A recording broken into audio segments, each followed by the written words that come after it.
États-Unis ne sont pas encore déjà sortis de la crise actuelle. Est-ce qu'on peut parler d'une nouvelle crise spéculative sur, par exemple, les matières premières, ou est-ce qu'il y a une autre bulle qui est en train de se former? Et est-ce qu'on a les moyens de l'anticiper à partir de ce qu'on a compris de la crise actuelle et voir un petit peu comment, justement, la théorie économique autrichienne pourrait sortir du lot et dire voilà ce qui va se passer dans les prochaines années? Une autre bulle en train de se former, je pense. Hein. Je pense. Hein. Oui, dans beaucoup de secteurs, ils sont repartis. C'est le schéma qu'on a ensuite. La réponse ici à la crise des sous-prix, mais elle se poursuit. Hein. C'est une expansion monétaire quand même à nouveau assez considérable. Donc les économistes de l'école autrichienne estiment que on est en train de préparer grosso modo la prochaine crise.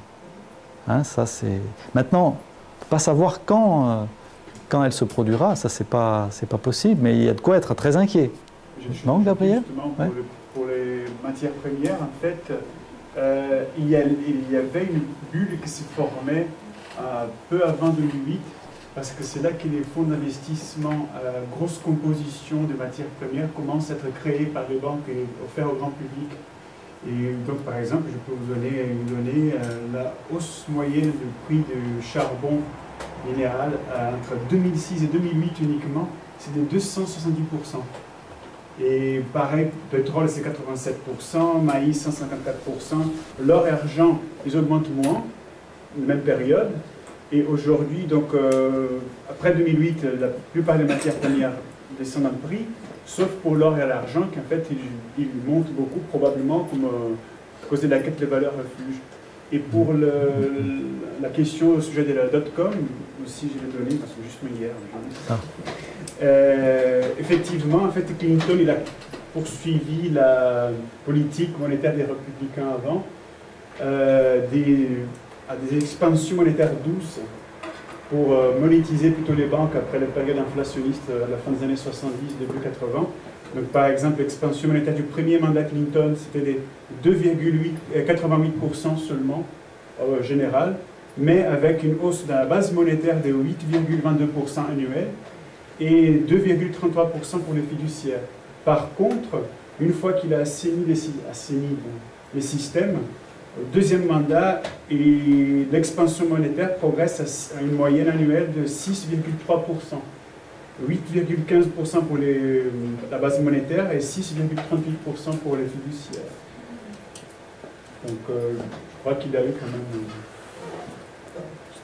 Je peux aussi rajouter cette question-là. Ce qui se passe actuellement, c'est une politique très inflationniste des banques centrales, d'abord initiée par la Banque centrale américaine, maintenant suivie de fait par la BCE, parce qu'autrement le dollar se serait déjà effondré. On voit que les petites banques centrales sont aussi obligées de suivre, comme la Banque centrale suisse. Mais en fait, le crédit aux États-Unis a du mal à démarrer. Ce qu'on appelle véritablement le crédit bancaire. Si vous regardez sur les bilans, les 2 dernières années, il y a eu même une contraction des crédits. Donc les banques ne veulent pas prêter. C'est ça qui est en train de se passer. En Europe, beaucoup moins, puisque en France, par exemple, les banques n'ont jamais arrêté de prêter. C'est ça qui les expose actuellement aux difficultés qu'on connaît sur le marché financier. Donc aux États-Unis, les banques sont assises sur une montagne de liquidités. Cette montagne de liquidités, d'ailleurs, a été utilisée pour rembourser des prêts aux banques européennes. 90% des liquidités créées par la Réserve fédérale sont possédées par des banques non américaines. Donc il y a des liquidités immenses sur le marché, mais les banques ne veulent pas prêter. C'est quelque chose qui s'est déjà passé dans le début des années 30, et Rothbard l'explique assez bien. Dans la situation de la récession, pour que les banques se remettent à retraiter, il faut que les taux d'intérêt montent. Parce que le risque des activités est très élevé. Or, ce que font les banques centrales aujourd'hui, c'est tout à fait le contraire. C'est de baisser les taux d'intérêt, et les banques, dans cet environnement qui est extrêmement risqué, ne veulent pas faire du crédit. Donc, c'est une situation assez délicate, parce que ces liquidités sont là. On peut se poser la question, que deviennent-elles? Ne sont-elles pas utilisées sur le marché financier pour faire monter certains actifs, ce qui ne fait qu'augmenter l'incertitude pour les vrais investisseurs.